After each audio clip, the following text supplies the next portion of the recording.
بسم اللہ الرحمن الرحیم۔ السلام علیکم۔ آپ کو اپنے چینل اور فیض الاسلام خوش آمدید کہتے ہیں۔ آج کی اس ویڈیو میں ہم حضرت عباس رضی اللہ تعالیٰ عنہ کی شہادت کا واقعہ بیان کریں گے۔ تو چلیے آج کی اس ویڈیو کو شروع کرتے ہیں۔ عباس، جن کو میدان کربلا کا شیر بھی کہا جاتا ہے، جب حضرت عباس شہید ہو گئے تو ان کے قاتل کا چہرہ سیاہ ہو گیا۔ لوگوں نے وجہ پوچھی تو اس نے کہا کہ میں نے ایک ایسے جواں مرد کو قتل کیا ہے جس کا نام عباس ہے۔ حضرت عباس کون تھے اور کیسے شہید ہوئے میدان کربلا میں؟ حضرت عباس کی کیا ذمہ داری تھی؟ کیا حضرت عباس نے جنگ کی تھی یا نہیں کی تھی؟ اور یزید نے حضرت عباس کے بارے میں کیا کہا تھا؟ آج ہم آپ کو اس ویڈیو میں حضرت عباس کی ولادت سے لے کر شہادت تک کا سارا واقعہ بتائیں گے۔ حضرت عباس بن علی بن ابی طالب شہادت کے وقت آپ کی عمر مبارک 34 سال تھی۔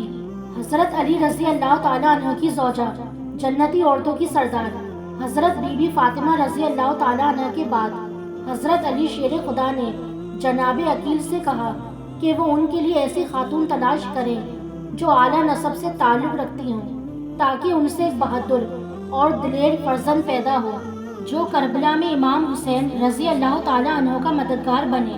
لہٰذا جناب عقیل نے بنو کلبیہ کی خاتون فاطمہ بنت حسام کا نام پیش کیا، جنہیں ام البنین کہا جاتا تھا۔ ان کا خاندان بہادری میں عرب میں سب سے مشہور قبیلہ تھا، لہٰذا مولا علی نے ام البنین سے نکاح کر لیا۔ امیر المومنین حضرت علی رضی اللہ تعالیٰ عنہ کو اللہ پاک نے ام البنین سے 4 بیٹے عطا کیے، جن کے نام عباس، عبداللہ، جعفر اور عثمان ہوئے۔ حضرت عباس 4 شعبان سن 26 ہجری میں مدینے میں پیدا ہوئے۔ جب آپ پیدا ہوئے تو امام علی نے اپنی گود میں لیا اور آپ کو عباس کا نام دیا اور آپ کے کانوں میں اذان دی، پھر آپ کے بازو کا بوسہ لیا اور رونے لگے تو ام البنین نے رونے کی وجہ دریافت کی تو آپ نے فرمایا، تمہارے بیٹے کے دونوں بازو حسین کی مدد میں تن سے جدا ہوں گے اور اللہ تعالیٰ ان کے کٹے ہوئے بازو کے بدلے اسے آخرت میں 2 پر عطا کرے گا۔ حضرت عباس نے امیر المومنین کے چچیرے بھائی عبید اللہ بن عباس کی بیٹی لبابہ سے شادی کی تھی اور ان سے 2 فرزند عبید اللہ اور فضل پیدا ہوئے۔ بعض کتابوں کے مطابق جنگ صفین میں حضرت عباس ان افراد میں سے تھے جنہوں نے مالک اشتر کی سپہ سالاری میں فرات پر حملہ کیا اور امام علی کی فوج کے لیے پانی کا بندوبست کیا۔ آپ کی مشہور کنیت ابو الفضل ہے، کیونکہ آپ کے فضائل کی کثرت کی وجہ سے آپ کو اس کنیت سے جانا جاتا ہے۔ آپ کا مشہور لقب قمر بنی ہاشم ہے، کیونکہ حضرت عباس نہایت نورانی چہرے کے مالک تھے جو آپ کے کمال اور جمال کی نشانیوں میں شمار ہوتا تھا۔ اسی بنا پر آپ کو قمر بن ہاشم کا لقب دیا گیا تھا۔ 9 محرم کو میدان کربلا میں جب دشمنوں نے جنگ کی تیاری شروع کی تو امام حسین رضی اللہ تعالیٰ عنہ کے حکم سے حضرت عباس ایک رات کی مہلت مانگنے دشمنوں کے پاس گئے تاکہ اللہ سے راز و نیاز کر سکیں۔ تاریخی گزارشات کے مطابق کربلا میں حضرت عباس اور ان کے بھائیوں کے لیے 2 آدمیوں نے امان نامہ بھیجا، لیکن جناب عباس اور ان کے بھائیوں نے انہیں ٹھکرا دیا۔ ان میں سے ایک امان نامہ شمر بن ذل جوشن نے ظہور عاشورہ عباس اور ان کے بھائیوں کے لیے پیش کیا۔ شمر حضرت عباس کا رشتہ دار تھا۔ اس نے پھپھی کے بیٹے کہتے ہوئے آواز دی، لیکن جواب نہیں ملا۔ امام حسین نے عباس سے فرمایا، اگرچہ شمر فاسق ہے لیکن اس کا جواب دو۔ شمر نے امان نامہ پیش کیا، لیکن اسے یزید کی اطاعت اور تسلیم ہونے کے ساتھ مشروط کیا۔ حضرت عباس نے وہ اور اس کے امان نامے پر لعنت بھیجتے ہوئے کہا، اے دشمن خدا، موت ہو تم پر، ہمیں کفر کی اور مجھے بھائی حسین کو چھوڑنے کی دعوت دے رہے ہو۔ حضرت عباس شجاعت میں اپنے والد محترم امام علی کا نمونہ تھے۔ روایت میں ہے کہ حضرت عباس کے قاتل کا چہرہ سیاہ ہو گیا تھا جو قبیلے بنی داری کا تھا۔ اس سے وجہ پوچھی گئی تو اس نے کہا کہ میں نے ایک ایسے جواں مرد کو قتل کیا ہے جس کی پیشانی پر سجدوں کا اثر چمک رہا تھا۔ اس کا نام عباس تھا۔ حضرت عباس کی والدہ محترمہ ام البنین اپنے ایک شعر میں حضرت عباس سے خطاب کرتی ہیں، اگر تلوار تیرے ہاتھ میں ہوتی تو کسی کو تیرے قریب جانے کی ضرورت نہ ہوتی۔ روایت میں ہے کہ جس وقت شہدائے کربلا کے لوٹ کا مال یزید کے سامنے پیش کیا گیا، انہی میں ایک عظیم پرچم بھی تھا۔ یزید اور تمام حاضرین نے دیکھا کہ تمام پرچم میں سراغ تھا اور جگہ جگہ سے پھٹا ہوا تھا، لیکن اس کا قبضہ صحیح سلامت تھا۔ یزید نے پوچھا، یہ علم کون اٹھائے ہوئے تھا؟ جواب ملا، عباس بن علی اسے اٹھائے ہوئے تھے۔ یزید اس پرچم کے احترام میں تعجب سے 2 بار یا 3 بار اٹھا اور بیٹھا۔ اس کے بعد کہنے لگا، ذرا دیکھو کہ نیزوں اور تلواروں کے حملوں سے اس کا کوئی حصہ صحیح و سالم نہیں، لیکن قبضہ محفوظ ہے۔ جسے پرچم بردار اٹھائے ہوئے تھا، یعنی قبضے کا سالم ہونا بتاتا ہے کہ علم بردار نے تیروں اور تلواروں کی بوچھاڑ کو اپنے ہاتھوں پر لیا، لیکن علم کو ہاتھ سے نہیں چھوڑا۔ اس کے بعد یزید نے کہا، مذمت اور لعن تم سے دور ہو اے عباس۔ یہ ہے وفاداری کا مفہوم جو ایک بھائی نے اپنے بھائی کے ساتھ برتا۔ جب جنگ شروع تھی تو ایک بنی ہاشم کا سپاہی یزیدی فوج کے 10 سے 20 آدمیوں کے برابر تھا۔ جب انہوں نے دیکھا کہ ہماری فوج کا ایک ایک آدمی بنی ہاشم کے ایک سپاہی کا مقابلہ نہیں کر سکتا، تو ایک ساتھ ایک کے مقابلے میں 10 سے 20 لوگ بیٹھے تھے۔ جب یزید کی فوج کی یہ صورتحال دیکھی تو شمر نے عمر سعد کو کہا، ابھی تو ہمارے فوجی ان کا مقابلہ بہت مشکل سے کر رہے ہیں، اگر عباس آ گئے تو پھر کیا ہوگا؟ پھر تو فوج میں لرزہ طاری ہو جائے گا، حتماً سب لوگ ڈر جائیں گے۔ عمر سعد نے کہا، شمر تم واقعی سچ کہہ رہے ہو، عباس کے ساتھ مقابلہ کرنے کے لیے کسی میں ہمت نہیں ہے۔ جس وقت تمام انصار حسین شہید ہو گئے تو عباس نے خود کو اکیلا پایا، اپنے بھائی امام حسین کی خدمت میں آیا اور عرض کیا، مجھے میدان میں جانے کی اجازت دیجیے۔ امام حسین بہت زیادہ روئے اور حضرت عباس نے عرض کیا، میرا سینہ تنگ ہو گیا ہے، میں زندگی سے دل تنگ ہو چکا ہوں، میں چاہتا ہوں کہ شہیدوں کا انتقام دشمنوں سے لوں۔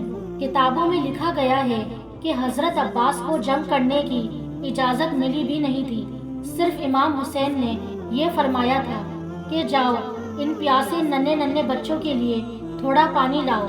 حضرت عباس دشمنوں کی طرف گئے اور انہیں واضح و نصیحت کی، انہیں برے انجام سے ڈرایا، لیکن آپ کی نصیحتوں نے ان کے اندھے دلوں پر کوئی اثر نہ کیا۔ حضرت عباس اپنے بھائی امام حسین کے پاس واپس آئے، سنا کہ بچوں کی آوازیں العطش بلند ہیں۔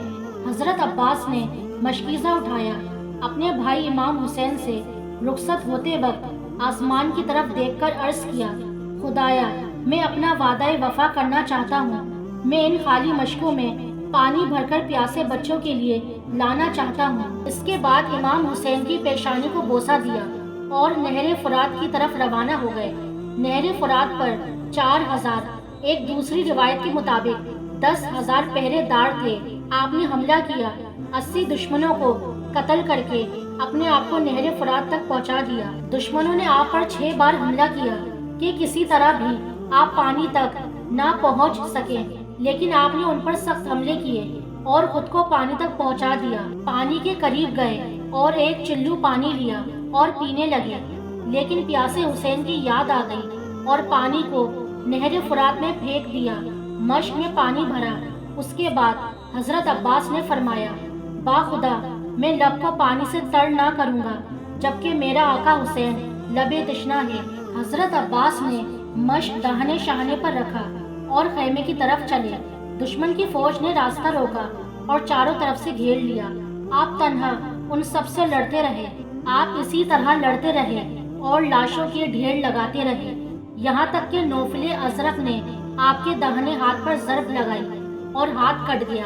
آپ نے مشک کو بائیں کاندھے پر رکھا۔ اس وقت آپ یہ رجس پڑھ رہے تھے، با خدا اگرچہ تم نے داہنا ہاتھ کاٹ دیا ہے، میں اسی طرح دین کی حمایت کرتا رہوں گا۔ دشمنوں نے حملہ کیا، بہت سے سپاہیوں کو آپ نے ہلاک کر ڈالا۔ بعض لوگوں نے آپ کے مقتولین کی تعداد 855 بتائی ہے۔ اسی درمیان حکیم بن طفیل نے درخت کی آڑ سے باہر آ کر بایاں ہاتھ بھی کاٹ ڈالا۔ اس وقت آپ نے رجس پڑھا، اے نفس ان کافروں سے خوف نہ رکھ، تجھے خدائے جبار کی خوشخبری ہو۔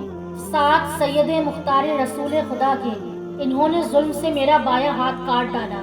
خدایا تو انہیں جہنم کی آگ میں داخل کر جب آپ کے دونوں ہاتھ کٹ گئے تو آپ نے مشق کو دانتوں سے پکڑ لیا اور ہمت کی کہ مشق خیمے تک پہنچا دیں۔ اتنے میں ایک تیر پانی کی مشق پر لگا اور سارا پانی بہہ گیا۔ دوسرا تیر آپ کے سینے پر لگا اور آپ زمین پر گر پڑے۔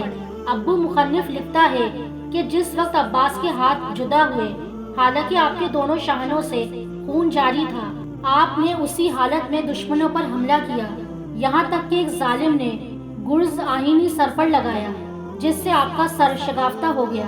اس وقت آپ زمین پر گرے، خود اپنے خون میں نہائے ہوئے، آواز دی، اے بھیا، اے حسین، آپ پر سلام ہو۔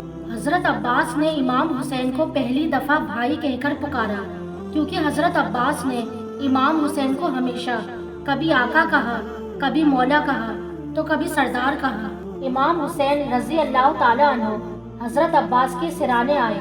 انہوں نے خون میں لت پت دیکھا، آپ کا سارا جسم تیروں سے چھلی تھا، دونوں ہاتھ بدن سے جدا تھے، آنکھوں میں تیر پیوست تھا۔ امام حسین رضی اللہ تعالیٰ عنہ نے اس وقت کہا، اب میری کمر ٹوٹ گئی۔ جس وقت امام حسین رضی اللہ تعالیٰ عنہ حضرت عباس کے سرانے آئے تو حضرت عباس ابھی زندہ تھے۔ حضرت عباس نے امام حسین سے عرض کیا، مجھے خیمے نہ لے جائیے گا۔ امام حسین نے فرمایا، کیوں؟ حضرت عباس نے عرض کیا، میں آپ کی بیٹی سکینہ سے شرمندہ ہوں، میں نے اس سے پانی لانے کا وعدہ کیا تھا لیکن وعدہ پورا نہ کر سکا۔ اس کے بعد حضرت عباس کی روح پرواز کر گئی۔ امام حسین رضی اللہ تعالیٰ عنہ نے حضرت عباس کا جسم مبارک نہر القما کے کنارے چھوڑ دیا اور خیمے واپس چلے آئے۔ آپ کی آنکھوں سے آنسو رواں تھے۔ اپنی آستینوں سے پاک کر کے خیمے واپس آئے تو سکینہ نے گھوڑے کی لگام تھام کر پوچھا، بابا جان، آپ کو پتا ہے کہ چچا عباس کہاں ہیں؟ انہوں نے مجھ سے پانی کا وعدہ کیا تھا، وعدہ خلافی تو ان کی عادت نہیں۔ امام حسین نے روتے ہوئے فرمایا، اے میری بیٹی، تیرے چچا عباس شہید کر دیے گئے اور ان کی روح جنت کی طرف پرواز کر گئی۔ میں امید کرتی ہوں آپ کو یہ ویڈیو پسند آئی ہوگی، تو مزید ایسی اسلامی ویڈیوز کے لیے ہمارے چینل کو سبسکرائب کریں، لائک کریں اور شیئر کریں۔ مجھے اپنی دعا میں یاد رکھیے گا۔ تو ملتے ہیں آپ سے اگلی ویڈیو میں۔ اللہ حافظ۔